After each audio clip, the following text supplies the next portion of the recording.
Hey hi, నా పేరు సంధ్య. నేను ఒక మిలిటరీ స్పౌస్ ని. అంటే మా ఆయన ఇండియన్ ఆర్మీలో పనిచేస్తూ ఉంటాడు కాబట్టి నేను ఆయనతో పాటు ఇండియన్ ఆర్మీ క్వార్టర్స్ లోనే ఉంటాను. నాకు పెళ్ళై 2.5 years అయింది. లాస్ట్ 1.5 year నుంచి నేను క్వార్టర్స్ లో ఉంటున్నాను. అయితే నన్ను చాలా మంది నేను రీసెంట్ గా అప్లోడ్ చేసిన వీడియోస్ చూసి ఆ శారీస్ లింక్స్, బ్లౌజ్ లింక్స్ కన్నా కూడా ఎక్కువ అసలు నువ్వు ఆర్మీ అబ్బాయిని ఎందుకు పెళ్లి చేసుకున్నావు, అక్కడ ఎలా ఉంటున్నావు, భయం అవ్వట్లేదా, ఫెసిలిటీస్ అన్ని బాగుంటాయా, అతను డ్యూటీకి వెళ్తే ఎట్లా, డ్యూటీలో ఎప్పటికీ గన్ పట్టుకుని ఉంటారా, ఏమైనా గొడవలు అవుతాయా, ఆర్మీ అబ్బాయిని పెళ్లి చేసుకోవాలంటే నీకు భయం కాలేదా, ఇట్లా చాలా క్వశ్చన్స్ అడిగారు. అసలు ఎందుకు భయపడతారు ఒక ఆర్మీ అబ్బాయికి అమ్మాయి నుంచి పెళ్లి చేయడానికి? స్పెషల్ గా మన ఏపీ తెలంగాణ వాళ్ళైతే చాలా భయపడతారు. ఇక్కడ నేను ఒక 100 మందిని చూసి అందులో ఒకరు ఇద్దరు తెలుగు ఉన్నారు.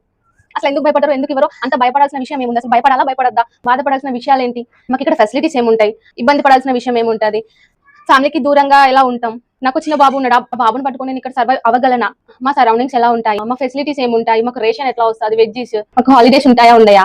కొందరు వైఫ్ ని తనతో పాటు తీసుకెళ్తారు, కొందరు తీసుకెళ్లరు, ఇంటి దగ్గరనే వదిలేస్తారు. అసలు ఎవరు వదిలేసిపోతారు, ఎవరు తీసుకెళ్తారు? అసలు ఆర్మీ లైఫ్ స్టైల్ ఎలా ఉంటది? ఒక్కోసారి అమ్మాయి ఇండిపెండెంట్ గా ఉండాల్సి వస్తుంది, ఒక్కోసారి అమ్మాయి సింగిల్ గానే ఉండాల్సి వస్తుంది. కొన్ని సిచ్యువేషన్స్ లో ఇలాంటి టైంలో అలాంటి సిచ్యువేషన్ వస్తుంది, అమ్మాయికి పెళ్లి చేయాలని చూస్తారు. అదే ఒక ఆర్మీ అబ్బాయి సంబంధం వచ్చింది అనగానే డైరెక్ట్ మాకు వద్దు అని చెప్పేస్తా ఉంటారు. అట్లా అసలు ఎందుకు చెప్తారు? అంత భయపడాల్సిన అవసరం ఉందా? ఇంకా మీకు ఏమైనా డౌట్స్ ఉన్నా కూడా సో ఇలాంటి అన్ని కూడా వీడియోస్ ద్వారా నేను మీకు చెప్దాం అనుకుంటున్నాను. ఇవన్నీ ఎవరైనా తెలుసుకోవాలనుకుంటే, ఇంట్రెస్ట్ ఉంటే ఆర్మీ అని లేదంటే మిలిటరీ అనేసి కామెంట్ చేయండి. సో మీ కమెంట్ని బట్టి మీకు ఇంట్రెస్ట్ ఉంది అనిపిస్తే నేను ఈ వీడియోస్ చేద్దామని అనుకుంటున్నాను. మీరు కామెంట్ చేసిన దాన్ని బట్టి నేను చెప్పాలా వద్దా డిసైడ్ అవుతాను.